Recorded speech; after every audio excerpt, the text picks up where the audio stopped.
आज इस वीडियो में हम सीखेंगे कि आप किस तरीके से घर बैठे अपने इनकम टैक्स का रिटर्न्स फाइल कर सकते हो।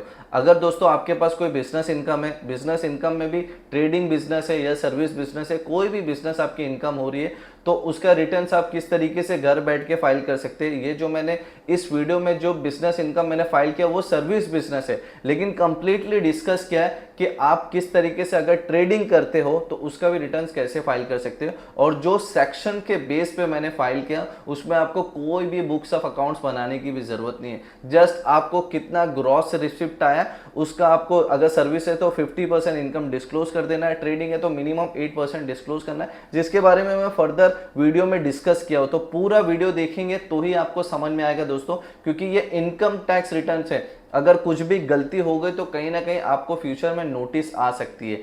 फिर भी अगर पूरा वीडियो देखने के बाद भी अगर कोई डाउट है, कोई प्रॉब्लम आपको लग रहा है, कोई क्वेरीज है या रिटर्न्स फाइल करने में कुछ एरर आ रहा है, तो मैंने डिस्क्रिप्शन में मेरे इंस्टाग्राम का लिंक दिया है, आप वहां पे मुझे फॉलो करके जो भी आपके क्वेश्चन है आप मुझसे पूछ सकते हैं। मैं डेफिनेटली कोशिश करूंगा कि आपके वो क्वेश्चन को रिजॉल्व करें और कितना मिनिमम से मिनिमम टैक्स भर के हम उस रिटर्न्स को फाइल कर सकते हैं दोस्तों। तो दोस्तों वीडियो शुरू करने से पहले एक रिक्वेस्ट जरूर करूंगा कि प्लीज मेरे चैनल को सब्सक्राइब करिएगा। मैं इसी तरीके से गवर्नमेंट के रजिस्ट्रेशन से रिलेटेड, गवर्नमेंट स्कीम्स हो गया, बिजनेस आइडिया पे मेरे चैनल पे वीडियोस लेके आते रहता हूं। तो ज्यादा समय ना लेते हुए सीधा मैं चलता हूं मेरे कंप्यूटर स्क्रीन पे कि किस तरीके से आप अपने रिटर्न्स को अपलोड कर सकते हो। तो दोस्तों इनकम टैक्स रिटर्न्स फाइल करने के लिए आपको अपने सिस्टम पे गूगल क्रोम ओपन करना है और यहाँ पे आपको टाइप करना है इनकम टैक्स। जस्ट आप इतना ही टाइप करेंगे, आप इंटर करेंगे, आपको देखिए सबसे पहली जो आपको वेबसाइट दिखेगी incometax.gov.in, यहाँ पे आपको क्लिक करना है। देन जैसे आप क्लिक करेंगे आप होम पेज पे लैंड हो जाएंगे। कुछ इस तरीके का आपको होम पेज दिखेगा इनकम टैक्स का, और ये ऑफिशियल इनकम टैक्स की वेबसाइट है दोस्तों। तो अगर आपका ऑलरेडी रजिस्टर है, मतलब आपने ऑलरेडी अपने रिटर्न्स फाइल कर चुके हैं, तो आपको डायरेक्टली यहाँ पे लॉगिन करना है। अगर आप फर्स्ट टाइम अपना रिटर्न्स फाइल कर रहे हो दोस्तों, तो पहले आपको इनकम टैक्स की वेबसाइट पे रजिस्टर करना पड़ेगा। तो आपको रजिस्टर पे आप क्लिक करेंगे। रजिस्टर पे आप जैसे ही क्लिक करेंगे आपको यहाँ पे देखिए पैन नंबर अपना डालना है। पैन नंबर डालने के बाद आप कंटिन्यू करेंगे तो भी आपको बता देगा। अगर आपको पता ही नहीं है कि मेरा रजिस्टर है या नहीं है, तो रजिस्टर पे आप क्लिक करेंगे, यहाँ पे पैन नंबर डाल के कंटिन्यू करेंगे तो ही आपको बता देगा कि ऑलरेडी रजिस्टर है या नहीं है। अगर रजिस्टर दिखाता है, आपको इसका पासवर्ड नहीं पता है दोस्तों, तो वो किस तरीके से आप उसको पासवर्ड रीसेट करेंगे वो भी मैं आपको बता दूंगा अभी आगे। तो रजिस्ट्रेशन के लिए आपको पैन कार्ड नंबर यहाँ डालना है, कंटिन्यू करेंगे। देन आपको आपका mobile number, email ID, address वगैरह डाल के कंटिन्यू करना है। देन आपको पासवर्ड सेट करना है। जैसे यहाँ से रजिस्ट्रेशन कंप्लीट हो गया, देन आपको इन यहाँ पे इनकम टैक्स की वेबसाइट पे लॉगिन करना है, क्योंकि लॉगिन किए बिना आप रिटर्न्स फाइल नहीं कर पाएंगे। देन यहाँ पे मैं लॉगिन पे क्लिक किया, ऑलरेडी हमारा लॉगिन है तो यहाँ पे मैंने लॉगिन पे क्लिक किया। देखिए इन केस अगर आपका रजिस्टर दिखाता है पैन कार्ड और आपको पता नहीं है कि पासवर्ड क्या है, तो यहाँ पे आप अपना पैन नंबर डालेंगे, कंटिन्यू करेंगे, आप फॉरगेट पासवर्ड करेंगे तो आपको आधार ओटीपी के थ्रू आप अपने पासवर्ड को भी फॉरगेट कर सकते हो दोस्तों। तो दोस्तों आपका ज्यादा टाइम ना वेस्ट हो इसके वजह से मैं ऑलरेडी मेरे क्लाइंट के डैशबोर्ड पे लॉगिन हो चुका हूं। तो आपको कुछ इस तरीके का डैशबोर्ड दिखता है। जैसे आप लॉगिन करेंगे आपको कुछ इस तरीके का डैशबोर्ड दिखेगा। देखिए यहाँ पे आपको डायरेक्टली ये फाइल ऑप्शंस का यहाँ पे आपको दिख जाएगा, असेसमेंट ईयर 24-25 का। आप यहाँ से डायरेक्टली फाइल करेंगे। बहुत ही ज्यादा इंपॉर्टेंट चीज मैं अभी आपको बताने जा रहा हूं। फाइल करने से पहले कभी भी आप कोई भी अपना रिटर्न्स फाइल करेंगे, सबसे पहले आप ये चेक कर लीजिएगा कि आपके 26 ईयर्स में कोई इनकम दिख रही है या नहीं दिख रही है। तो वो किस तरीके से आपको चेक करेंगे, देखिए आपको यहाँ पे अपना फाइल है, ई फाइल के ऑप्शन पे आपको जाना है। देन इनकम टैक्स रिटर्न्स आपको दिखेगा। यहाँ पे जैसे आप कर्सर रखेंगे देन अगेन आपको ओपन हो जाएगा यहाँ पे ऑप्शंस। तो यहाँ पे व्यू 26 ईयर्स पे आपको क्लिक करना है। जैसे आप क्लिक करें आपको कुछ इस तरीके का पॉपअप दिखेगा, आपको यहाँ पे कंटिन्यू पे क्लिक करना है। यहाँ पे कंटिन्यू पे जैसे करें क्लिक, आपको एक न्यू टैब ओपन हो गया और यहाँ पे अग्री पे क्लिक करके प्रोसीड करना है दोस्तों। प्रोसीड करने के बाद यहाँ पे देखिए क्लिक व्यू टैक्स क्रेडिट आपको दिख रहा है, तो यहाँ पे मैंने क्लिक किया। जैसे ही मैंने क्लिक किया दोस्तों यहाँ पे आपको असेसमेंट ईयर सेलेक्ट करना है। तो हमारे केस में असेसमेंट ईयर 24-25 है एंड व्यू एज HTML। यहाँ पे मैंने क्लिक किया और व्यू एंड डाउनलोड्स किया। देखिए जैसे मैंने व्यू एंड डाउनलोड्स किया, यहाँ पे जो जो कंपनी ने उनका टीडीएस डिडक्ट किया उसकी सारी डिटेल्स यहाँ पे आ गए। तो ऑलरेडी इस क्लाइंट का टीडीएस डिडक्ट है और कौन से सेक्शन में अगर देखना है आपको, ये जो प्लस का आइकन दिख रहा है यहाँ पे क्लिक करेंगे तो आपको सेक्शंस भी दिख जाएगा कि कौन से सेक्शंस में टीडीएस का डिडक्शन हुआ है।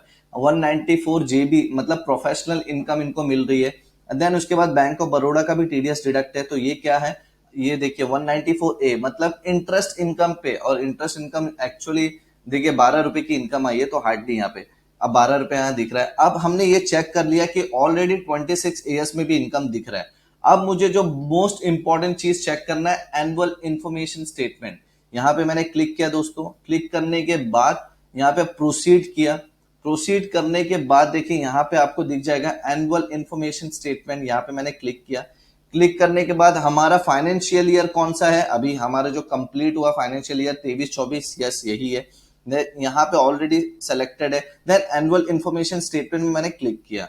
जैसे ही मैंने क्लिक किया तो यहाँ पे सारी डिटेल्स ओपन हो गई है। अब पार्ट बी में सारी डिटेल्स दिखती है। देखिए यहाँ पे ऑलरेडी हमने 26 ईयर्स में जो दिख रहा था वो भी चीज यहाँ पे दिख रही है कि इंटरेस्ट इनकम जनरेट हुआ है, और इनको 194J के अकॉर्डिंग इनको बिजनेस इनकम भी 1,06,416 रुपए क्रेडिट हुई है। प्लस इनके और भी इनकम है, जब हम फॉर्म फिल करेंगे तो सारी डिटेल्स देखेंगे तो यहाँ पे वो सारी चीजें दिख रहा है। देन हमको देखना है एसएफटी ट्रांजेक्शन कुछ है, यहाँ पे नील दिख रहा है। देन पेमेंट ऑफ टैक्सेस, कुछ इन्होंने पेमेंट्स वगैरह किया है, तो यहाँ पे ऑल कुछ भी पेमेंट्स नहीं है। देखिए इनको डिमांड या रिफंड कुछ मिला है, यस उनको 23-24 का रिफंड 16,000 रुपए क्रेडिट हुआ है। कौन सी डेट को हुआ वो सारी डिटेल्स यहाँ पे दिखेगा। और अदर इन्फॉर्मेशन पे यहाँ पे ये सारी डिटेल्स अगर है तो यहाँ पे ऑटोमेटिक सारी डिटेल्स दिखेंगी। जैसे आपका जो भी क्लाइंट है वो कोई स्टॉक में इन्वेस्टमेंट किया है, उसको कोई और इनकम आ रही है बैंक में, तो हर एक चीज यहाँ पे एनुअल इन्फॉर्मेशन में आपको दिख जाएगी। तो यहाँ हमारे केस में कुछ भी नहीं दिख रहा है, मतलब हमने ये चीज फाइंड आउट कर लिया है कि इनके एक बिजनेस इनकम है 1,06,000 रुपए की अप्रॉक्स, और एक इंटरेस्ट इनकम है। तो अब उसके बेस पे मेरे को रिटर्न्स फाइल करना है। तो अब मैं जा रहा हूँ रिटर्न्स फाइल करने। देखिए डायरेक्टली ऑप्शन यहाँ पे दिखता है फाइल नाउ, लेकिन अगर किसी कभी आपको नहीं दिखा तो आपको क्या करना है, यहाँ पे जाना है ई फाइल ऑप्शन पे। देन उसके बाद इनकम टैक्स पे यहाँ पे जैसे ही सर आप कर्सर रखेंगे, then file income tax return, यहाँ पे आप क्लिक करिएगा। जैसे आप क्लिक करेंगे तो असेसमेंट ईयर हमारा है, हमारे के केस में 24-25, यस 24-25 मतलब करंट फाइनेंशियल ईयर, जो सॉरी करंट असेसमेंट ईयर के हमको रिटर्न्स फाइल करना है। देन इसके बाद ऑनलाइन मोड पे मैंने क्लिक किया। ऑनलाइन मोड पे क्लिक करने के बाद यहाँ पे मुझे कंटिन्यू करना है। कंटिन्यू करने के बाद यहाँ पे ऑप्शन दिखेगा आपको start new filing. Start new filing पे मैंने क्लिक किया। देन हमारे केस में इंडिविजुअल है, इंडिविजुअल पे क्लिक करके मैंने कंटिन्यू किया। कंटिन्यू करने के बाद आपको यहाँ पूछेगा कि आप कौन सा आईटीआर फाइल करने वाले हैं। तो हमारे केस में ITR 4 है। ITR 4 किसके लिए फाइल होगा, मैं आज जब आगे हम लोग प्रोसीड करेंगे तो मैं बता दूंगा। ITR 4 यहाँ पे मैंने सेलेक्ट कर लिया। सेलेक्ट करने के बाद यहाँ पे मैंने प्रोसीड विद ITR 4 मैंने क्लिक किया। देन उसके बाद जैसे ही मैंने क्लिक किया दोस्तों, यहाँ पे देखिए यहाँ पे लेट्स गेट स्टार्टेड आया, यहाँ पे मैंने क्लिक किया। देन आपको पूछ रहा है कि आप ये रिटर्न्स क्यों फाइल कर रहे हो। Taxable income is more than basic exemption limit, हमारे केस में कि हमारी इनकम 2.5 लाख रुपए से ऊपर है, इसकी वजह से हम रिटर्न्स फाइल कर रहे थे। यहाँ पे मैंने क्लिक किया। क्लिक करने के बाद यहाँ पे मैंने कंटिन्यू किया दोस्तों। जैसे ही मैंने कंटिन्यू किया, एक इस तरीके का पॉपअप आता है, आप इसको पढ़ भी सकते हैं या तो इग्नोर करिए, क्योंकि हम पूरा फॉर्म लाइव फॉर्म फाइल कर रहे हैं। तो यहाँ पे मैंने ओके किया। अब देखिए यहाँ पे आपका एप्लीकेशन फॉर्म ओपन हो चुका है। तो अभी हम लोग जो रिटर्न्स फाइल कर रहे हैं इनकी बिजनेस इनकम है। देखिए टीडीएस जो डिडक्शन हुआ था वो 194J मतलब प्रोफेशनल फीस। तो इनकम फ्रॉम बिजनेस और प्रोफेशन में इनका रिटर्न्स फाइल करना पड़ेगा। तो सर्विसेज के लिए कौन सा है, 44ADA, सॉरी AE नहीं है, मैंने AE वो ट्रांसपोर्टेशन के लिए होता है, मैंने AE बोल दिया, I am so sorry.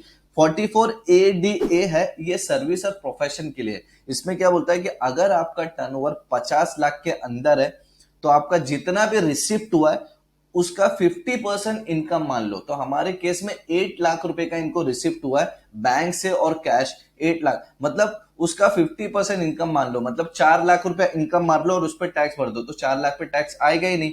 Easy समझ में आ रहा है दोस्तों।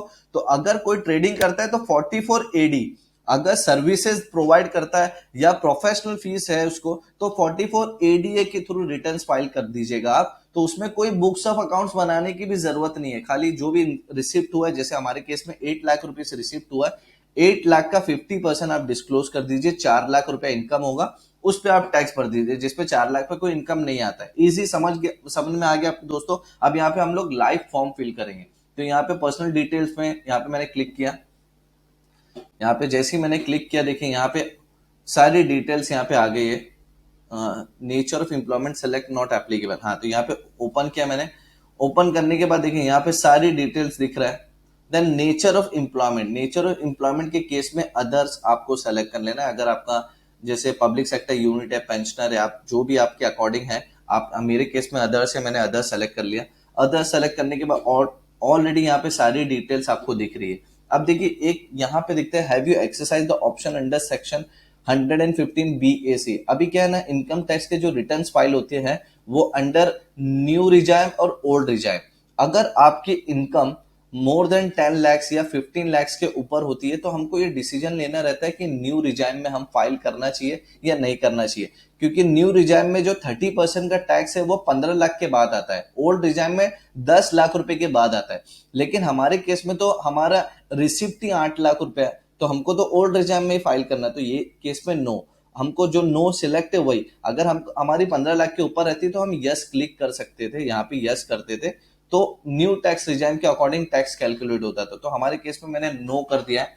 तो आपको ये तो समझ में आ गया रहेगा कि न्यू टैक्स रिजाइम में आप तभी यहाँ पे डिस्क्लोज करिएगा जब आपकी इनकम 15 लाख रुपए के ऊपर है। उसमें भी क्या कंडीशंस होती है कि उसमें क्या, न्यू टैक्स रिजाइम में आपको बहुत सारे डिडक्शंस नहीं मिलते, तो उसमें भी हमको प्लानिंग करना पड़ता है कि किस तरीके से होगा। अगर फिर भी आपको कुछ किसी भी तरीके की डाउट है, कुछ प्रॉब्लम आपको आ रहा है कि आप डिसीजन नहीं ले पा रहे हैं कि आप न्यू टैक्स रिजाइम करना है या ओल्ड टैक्स रिजाइम करना है, तो डिस्क्रिप्शन में मैंने मेरे इंस्टाग्राम की लिंक दिया है दोस्तों, आप लोग मुझसे वहां से डायरेक्टली कांटेक्ट करके पूछ सकते हैं। देखूंगा कि आपकी इनकम क्या है, किस तरीके से हम न्यू में जा सकते हैं, ओल्ड में जा सकते हैं, और मैक्सिमम किस तरीके से आपका टैक्स बचा सकते हैं दोस्तों। तो डिस्क्रिप्शन में इंस्टाग्राम की लिंक दिया है, आप मुझे फॉलो कर सकते हैं और स्क्रीन पे भी आपको इंस्टाग्राम का आईडी दिख रहा होगा। तो हमारे केस में अभी नो है, मैंने नो पे क्लिक किया। देन उसके बाद whether this return is being filed by the representative SSC, no, हम खुद ही रिटर्न फाइल कर रहे हैं, मतलब एसएससी खुद ही रिटर्न फाइल कर रहा है। देन यहाँ पे बैंक डिटेल्स, अगर आप फर्स्ट टाइम रिटर्न फाइल कर रहे रहेंगे तो यहाँ पे आपको अपनी बैंक डिटेल्स ऐड करने का ऑप्शन रहेगा। इनका ऑलरेडी पहले के भी रिटर्न फाइल है तो यहाँ पे ऑलरेडी बैंक डिटेल्स दिख रहा है, तो यहाँ पे बैंक डिटेल्स ऑलरेडी है, यहाँ पे मैंने कंफर्म किया। जैसे ही मैंने कंफर्म किया देखिए एक ऑलरेडी यहाँ पे ग्रीन टिक आ गया और ये कंफर्म हो गया। अब देखिए gross total income 12 rupees already दिख रहा है यहाँ पे। हाँ, अब ये क्या है मैं आपको बता देता हूँ। देखिए आपको इंटरेस्ट इनकम मिला था, आपने 26 ईयर्स चेक किया था, तो जो ऑलरेडी वहां पे दिख रहा है इनकम यहाँ पे ऑटोमेटिक यहाँ पे, मतलब आपको कुछ ज्यादा डिटेल्स यहाँ पे देने की जरूरत नहीं है दोस्तों। देखिए यहाँ पे पहले मैं क्लिक कर देता हूँ। क्लिक करने के बाद आपको कुछ इस तरीके का इंटरफेस आएगा कि अभी आपको अपनी इनकम शो करना है। तो आपकी सैलरी इनकम हो सकती है, फिर उसके बाद और कौन कौन सी इनकम हो सकती है, आपके हाउस रेंट की इनकम हो सकती है, आपकी बिजनेस इनकम हो सकती है। तो हमारे केस में सैलरी की इनकम है नहीं और एक्सेप्शन है नहीं यहाँ पे। तो यहाँ पे देख ले, are you eligible to claim exemption in respect of expenditure income the cost of travel. तो हमारी सैलरी इनकम है नहीं तो ये मुझे इग्नोर करना है। वैसे भी ये सारी चीज ऑप्शन है, तो यहाँ पे मैं इग्नोर करके मैं यहाँ कंटिन्यू करता हूँ दोस्तों। जैसे ही मैंने कंटिन्यू किया देखिए इनकम फ्रॉम सैलरी, तो हमारे केस में कोई सैलरी है नहीं, तो यहाँ पे मैं कोई भी डिटेल्स डालने की यहाँ पे जरूरत नहीं है आपको, जो जैसा जीरो है वही जीरो रहने दीजिए। Then income from house property भी जीरो है, हमारे केस में जीरो रहने दीजिए। इनकम फ्रॉम बिजनेस या प्रोफेशन, यस ये हमारी इनकम है ना दोस्तों। तो यहाँ पे मैंने क्लिक किया, ऐड डिटेल्स पे क्लिक किया मैंने। देन जैसे ही मैंने ऐड डिटेल्स पे क्लिक किया देखिए मैंने आपको यहाँ पे बताया था कि अगर आपकी बिजनेस है मतलब ट्रेडिंग इनकम है तो सेक्शन 44 एडी लगता है। हमारे केस में प्रोफेशन है, हमको जो सेक्शंस लग रहा है वो 44 ADA लग रहा है यहाँ पे। तो देखिए यहाँ पे ऑलरेडी यहाँ पे मैंने क्लिक करना है। देखिए पहले ना ये यहाँ डिटेल्स डालना रहता है, नेचर ऑफ बिजनेस क्या है, यहाँ पे कोड वगैरह सेलेक्ट करना है। तो इनका ऑलरेडी रिटर्न फाइल होते हुए आ रहा है, तो ये ऑलरेडी दिख रहा है, बिजनेस कोड ऑलरेडी यहाँ पे है, तो मैंने यहाँ पे बिजनेस कोड सेलेक्ट कर दिया है। अब मुझे क्या करना है, देखिए यहाँ पे इनकम डिस्क्लोज करना है। अभी मुझे यहाँ पे इनकम डालना है, तो देखिए इधर पे जो मेरी इनकम थी दोस्तों 1,06,416, तो जो बैंक से जो डायरेक्टली बैंक से पेमेंट आया 1,06,406, 1,06,416 है, सॉरी 416, और उनको इन रिसिप्ट कैश भी मिला है दोस्तों। तो कैश उसका अप्रोक्स 7 लाख रुपीज है, 7 लाख रुपीज का कैश है। तो टोटल इनकम मेरी कितनी हो गई, 8 लाख रुपीज, 8,06,416। अब मुझे क्या करना है, इसका 50% डिस्क्लोज कर देना है। तो इसका 50% कितना होगा, 4,03,000। तो यहाँ पे मैं डाल देता हूँ 4,05,000, तो ये मोर देन 50% होगा। यहाँ पे मैंने 4,05,000 डाल दिया और ऐड कर दिया। देखिए जैसे ही मैंने ऐड कर दिया तो यहाँ पे इनकम आ जाएगी, थोड़ा सी लोडिंग में टाइम ले रहा है। देखिए यहाँ पे इनकम 4,05,000 दिख गई है। और others income from other sources जो है मेरा ये बैंक डिपॉजिट, यहाँ पे इंटरेस्ट में क्लिक कर देता हूँ कि यस ये हमारा 12 रुपया इंटरेस्ट इनकम मिला हुआ, तो यहाँ पे कोई डालने की भी आपको जरूरत नहीं है। तो जैसे ही मैंने यहाँ पे कंफर्म किया दोस्तों, तो आपने जो टोटल इनकम जो डिस्क्लोज करना था वो भी इनकम डिस्क्लोज कर दिया। देखिए यहाँ पे कंफर्म्ड हो गया और ग्रीन टिक आ गया। देन दोस्तों देखिए डिस्क्लोजर ऑफ एग्जेम्प्ट इनकम, अगर आपकी कोई इनकम है जो एग्जेम्प्ट नेचर में, मतलब जिसके ऊपर कोई टैक्स नहीं लगता है, जैसे मैं आपको कुछ एग्जांपल देता हूँ कि एग्रीकल्चर इनकम एग्जेम्प्ट होती है, तो वो भी अगर इनकम है तो आपको यहाँ पे डिस्क्लोज करना है। तो हमारे केस में है नहीं इनकम, तो बस जस्ट हमको इंटर होके वो डिटेल्स जो है यहाँ पे आपको कंफर्म करना। It is mandatory to fill this details, financial particulars, add details. हाँ, इसमें कुछ चीजें जो मैंडेटरी आपको डालना पड़ता है वो क्या क्या है, देखिए जो मैंडेटरी है दोस्तों वही डालिएगा। तो सन्ड्री क्रेडिटर्स है, तो हमारे केस में जितना भी सन्ड्री क्रेडिटर्स है मैं वो डाल देता हूँ। तो मैंने वो चीज इंटर कर दिया। देखिए सन्ड्री क्रेडिटर्स मैंडेटरी है। देन उसके बाद इन्वेंट्री, अब मेरा सर्विस बिजनेस है तो इन्वेंट्री पॉसिबल ही नहीं है, तो जीरो। हाँ, इन्वेंट्री हो ही नहीं सकता। सन्ड्री डेटर्स है, यहाँ पे मैं मेरे सन्ड्री डेटर्स का अमाउंट डाल देता हूँ। सन्ड्री डेटर्स का मैंने यहाँ पे डाल दिया। और कैश इन हैंड, तो एग्जैक्ट आपका जो कैश इन हैंड है आप वो डाल दीजिएगा।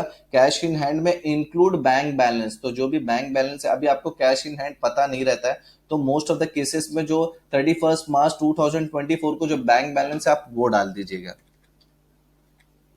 तो यहाँ पे मैंने डाल दिया है बैंक बैलेंस भी। यही चार चीज मैंडेटरी है, और आपको कोई डिटेल्स अगर आपको लग रहा है डालने जैसा तो डाल दीजिएगा, लेकिन मैं आपको रिकमेंड करूंगा कि अवॉइड करिएगा बाकी की और भी डिटेल्स जो है। जो मैंडेटरी डिटेल्स है आप वही चारों डिटेल्स डालिएगा। देन मैं यहाँ पे ऐड पे क्लिक किया। ऐड पे क्लिक करने के बाद वो सारी डिटेल्स फिल हो चुकी है। और ये दोनों चीज ऑप्शनल है, एग्जाम्प्ट इनकम यहाँ पे है तो आप डाल दीजिएगा, वरना कोई बात नहीं। यहाँ पे मैंने कंफर्म किया। जैसे ही कंफर्म किया, देखिए डिस्क्लोजर ऑफ एग्जेम्प्ट इनकम ये भी ग्रीन टिक हो गया और कंफर्म हो गया। अब मेरे को डिडक्शंस डालना है, तो अगर आपके एटीसी के डिडक्शंस है, जैसे लाइफ इंश्योरेंस है, आपकी कोई बच्चों की ट्यूशन फीस है, मेडिकल इंश्योरेंस है, वहां वो चीज यहाँ पे डिस्क्लोज कर सकते हो।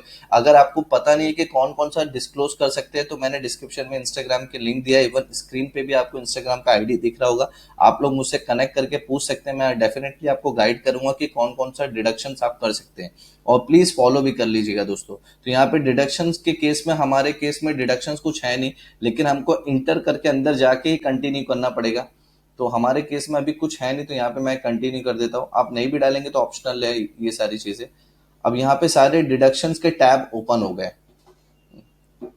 अब यहाँ देखिए, अगर आपको है तो वो सारी डिटेल्स आप डाल सकते हैं, नहीं तो मैं यहाँ पे कंफर्म किया।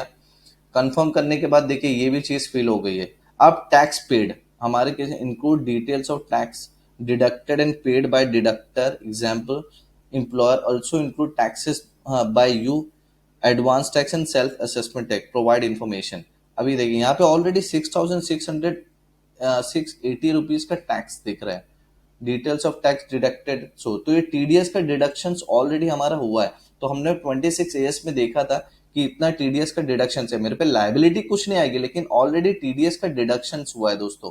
तो ये जो अमाउंट है वो इनका रिफंड हो जाएगा। तो यहाँ पे मैं कंफर्म करता हूँ। कंफर्म, क्योंकि ये तो उसका अमाउंट ऑलरेडी टैक्स का डिडक्शन है, लाइबिलिटी तो मेरे को कुछ नहीं आएगी, तो ये 6,680 इसको रिफंड आएगा। तो अब मैं टोटल टैक्स लाइबिलिटी पे क्लिक किया। क्लिक करने के बाद हमको जीरो लाइबिलिटी आ रही है, जितनी इनकम है हमारी उसके अकॉर्डिंग पे जीरो लाइबिलिटी आ रही है। तो यहाँ पे मेरे को जस्ट कंफर्म करना है। मैंने कंफर्म कर दिया दोस्तों। देखिए यहाँ पे you are done, click to proceed. तो यहाँ पे सारी डिटेल्स मैंने फिल आउट कर दिया है। यहाँ पे मैंने प्रोसीड पे क्लिक किया। प्रोसीड पे क्लिक करने के बाद देखें आपको you are eligible for a refund of 6,680 rupees का रिफंड आ रहा है। तो यहाँ पे मैं प्रीव्यू रिटर्न्स पे क्लिक किया दोस्तों। जैसे ही मैंने प्रीव्यू रिटर्न्स पे क्लिक किया, तो यहाँ पे मेरे को सबमिट करने से पहले डिस्क्लोजर मांगता है, तो यहाँ पे चेकबॉक्स पे मैंने क्लिक किया। क्लिक करने के बाद सारी डिटेल्स मेरी ऑलरेडी फिल है। देन प्रोसीड टू प्रीव्यू पे मैंने क्लिक किया। जैसे ही मैंने प्रोसीड टू प्रीव्यू पे क्लिक किया, एक तरीके से मेरा रिटर्न्स का कंप्लीट प्रीव्यू आ चुका है। तो आप यहाँ पे देख सकते हैं, इसको डाउनलोड भी कर सकते हैं। तो अभी मैं ऑलरेडी, जब मैंने सारी चीजें कर दिया है, फिल आउट कर दिया है, तो मुझे देखने की जरूरत नहीं है, फिर भी आप एक बार चेक कर सकते हैं कि सारी डिटेल्स आपने करेक्ट फिल किया है। देन यहाँ पे मैं प्रोसीड टू वैलिडेशंस पे क्लिक किया।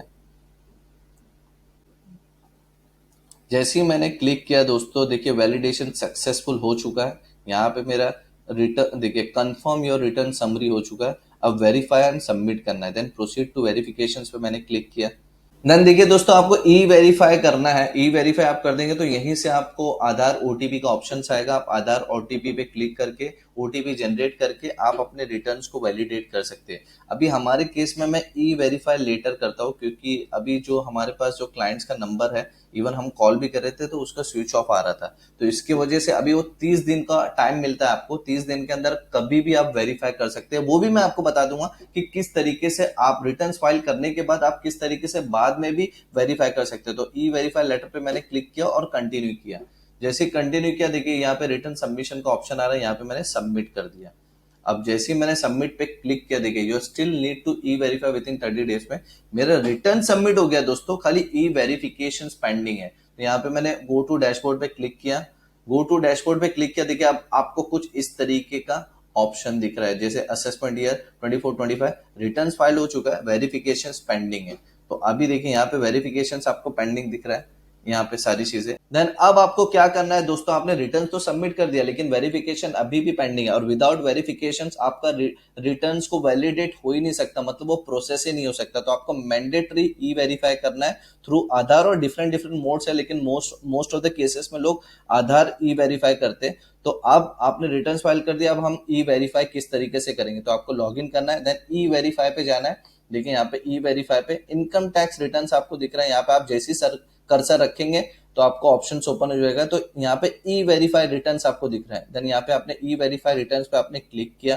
क्लिक करने के बाद देखिए अभी हमने जो रिटर्न्स फाइल किया उसी का ई वेरिफिकेशन दिख रहा है। तो देन यहाँ पे मैं ई वेरीफाई पे क्लिक किया। ई वेरीफाई पे क्लिक करने के बाद यहाँ पे आपको ऑप्शन ओपन हो गया है। तो यहाँ पे आपको देखिए I would like to verify using Aadhaar OTP. तो यहाँ पे मैंने क्लिक किया। क्लिक करने के बाद यहाँ पे जैसे ही मैंने कंटिन्यू किया, यहाँ पे आपको ओटीपी जनरेट करना पड़ेगा। ओटीपी जैसे ही आप जनरेट करोगे, यहाँ पे जनरेट पे आपको क्लिक करना है। तो यहाँ पे आपको ऑप्शन दिख जाएगा। आपको देखिए यहाँ पे ऑप्शन आपको दिख जाए, आपको 6 डिजिट का ओटीपी यहाँ पे डाल के वैलिडेट करना है, तब जाके आपका रिटर्न सबमिट होगा दोस्तों।